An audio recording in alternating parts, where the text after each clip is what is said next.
The woman they buried came back 3 days later, not in a dream, not as a memory. She walked back into the village alive. A long time ago, in a quiet village surrounded by tall trees and narrow paths, there lived a woman named Amara. Amara was known by everyone.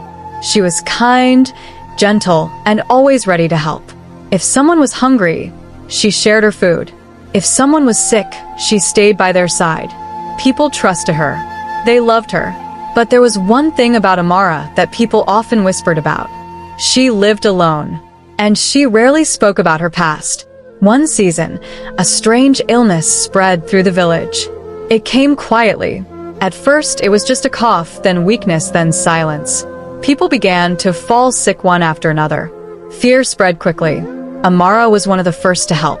She moved from house to house, caring for the sick, bringing herbs, cleaning wounds, whispering words of comfort. But after many days, she fell sick too. At first, she tried to hide it, but soon it became clear. Her body grew weak, her voice faded, and one morning, she stopped breathing. The village mourned her deeply. They wrapped her carefully. They cried as they carried her to the burial ground. They spoke of her kindness, of her sacrifices, of the good she had done. She gave everything, one woman said, and by sunset, Amara was buried. The village felt empty after that, quieter, colder, as if something important had been taken away. But 3 days later, something happened. Just before dawn, a figure appeared at the entrance of the village, walking slowly, weakly. At first, no one noticed. Then a child screamed, "It's her!" People rushed out of their homes, and what they saw made their blood run cold. It was Amara. Her clothes were the same. Her face was the same. But something about her felt wrong. "Amara," someone whispered. She looked at them and smiled. "I'm home," she said softly. The village froze. Some people stepped back. Others stood still, unsure what to do. "Is it really you?" An elder asked carefully. Amara nodded. "I was not meant to die," she said. Her voice was calm, too calm. At first, people didn't know how to react. But slowly, hope replaced fear. "She's alive," someone said.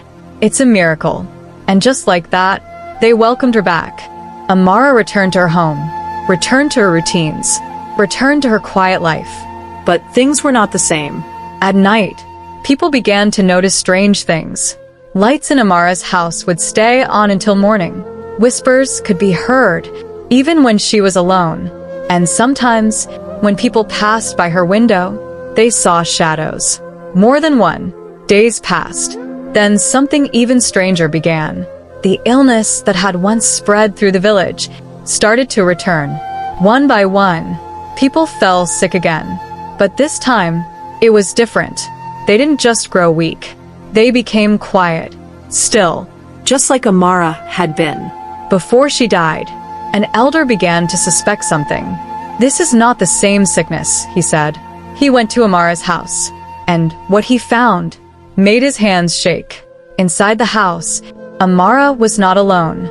There were others, people who had died, standing, silent, watching, their eyes empty, their bodies still. And in the center stood Amara, smiling. "You shouldn't be here," she said softly. The elder stepped back in fear. "What are you?" he whispered. Amara tilted her head. "I was given a choice," she said. Her voice no longer sounded human. "To stay in grave alone, or to take others with me." The elder's heart pounded. "And you chose this?" he asked. Amara's smile widened. "I chose not to be alone." The elder ran, but it was too late. By the next morning, more people were gone. Not dead, gone. And those who remained began to understand the truth. Amara had not returned to save them. She had returned to bring them with her. The village tried to stop it. They locked their doors. They avoided her. They prayed. But one by one, they disappeared, until the village became silent, empty, forgotten. Years later, travelers who passed through the forest began to speak of a place they could not explain. A village that looked untouched. Houses still standing. Doors slightly open.